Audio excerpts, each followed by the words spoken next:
আগামী 15ই জুন থেকে আপনাদের এলাকায় প্রত্যেকের এলাকায় জনকল্যাণমূলক শিবির বসতে চলেছে। আর এই জনকল্যাণ শিবিরে আপনারা অন্নপূর্ণা ভাণ্ডারের ফর্ম জমা দিতে পারেন। যদি আপনাদের বাড়িতে কারো ল্যাট্রিন বা বাথরুম পায়খানা না থাকে তার জন্য আবেদন করতে পারেন।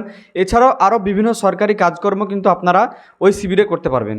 কিন্তু এই শিবির আপনাদের এলাকায় কোথায় বসবে, ঠিক কোন লোকেশনে বসবে, এটা যদি আপনারা না জেনে থাকেন এবং কবে বসবে, কোন টাইমে বসবে, সমস্ত কিছুই আজকে ভিডিওতে আপনারা জানতে পারবেন।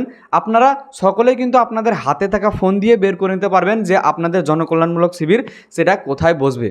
তো সেই ভিডিওয়ে আজকে আপনাদেরকে বলা হবে, যদি এখনও পর্যন্ত আপনারা আমাদের চ্যানেলটিকে সাবস্ক্রাইব না করে থাকেন তবে প্লিজ আমাদের চ্যানেলটিকে সাবস্ক্রাইব করে নেবেন। আর হ্যাঁ, যদি এই ভিডিওটি আপনারা আমাদের ফেসবুক পেজ থেকে দেখে থাকেন তবে প্লিজ আমাদের ফেসবুক পেজটিকে ফলো করে রাখবেন। তো চলুন আজকে ভিডিওর মূল অংশে যাওয়া যাক। প্রথমে আপনারা আপনাদের ল্যাপটপ, কম্পিউটার অথবা মোবাইল ফোনে গুগলে সার্চ করুন জনকল্যাণ শিবির। এটা লিখে যখনই সার্চ করবেন আপনাদের সামনে এরকম একটা ওয়েবসাইট আসবে, জনকল্যাণ শিবির পশ্চিমবঙ্গ সরকার। আপনারা এখানে ক্লিক করবেন। কিন্তু তার আগে আপনারা যারা যারা ভিডিও দেখছেন আপনাদের কাছে একটি রিকোয়েস্ট, আপনারা এই ভিডিওটিকে অবশ্যই কোয়ালিটি হাই করে দিয়ে দেখুন, তবে আপনাদের লেখাগুলি বুঝতে সুবিধা হবে। তো এইখানে এই ওয়েবসাইটে আপনারা ক্লিক করবেন।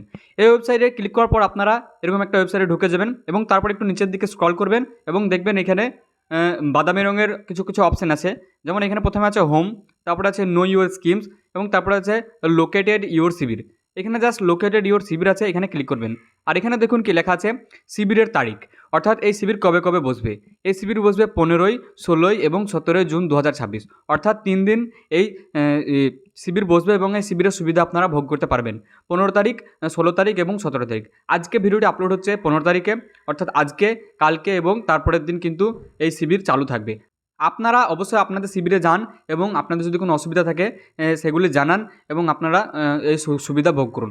আপনাদের গ্রামের বা আপনাদের পঞ্চায়েতের জন্য কোথায় শিবির বসবে সেটা দেখার জন্য আপনারা এখানে দেখুন লোকেট ইয়োর শিবির লেখা আছে, এখানে ক্লিক করুন।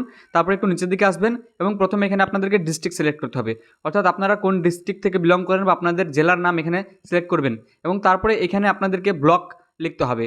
আপনাদের ব্লকের নাম এখানে লিখে দেবেন। লিখতে হবে না, জাস্ট এখানে আপনারা দেখবেন স্ক্রল করে আপনাদের ব্লক কোনটা, সকল ব্লক কিন্তু চলে আসবে। তো আমি এখানে আমার ব্লক সিলেক্ট করলাম এবং তারপর আপনাদের গ্রাম পঞ্চায়েত বা ওয়ার্ডের নাম এখানে লিখে দিতে হবে। তো গ্রাম পঞ্চায়েত নাম আমি এখানে সিলেক্ট করে দিলাম। গ্রাম পঞ্চায়েতের নাম সিলেক্ট করার পরে দেখুন এখানে আমাদের 3 দিন যে শিবির বসবে, কোথায় কোথায় বসবে সমস্ত ডিটেলস কিন্তু চলে এসেছে। প্রথমে দেখুন এখানে আমাদের কোথায় বসবে ব্লকের নাম দেওয়া আছে, তারপরে এখানে কত তারিখে, 15 তারিখ, 16 তারিখ এবং 17 তারিখ, এবং কোন কোন গ্রামের জন্য বা কোন কোন গ্রাম পঞ্চায়েতের জন্য বসবে সেটাও বলে দেওয়া হয়েছে।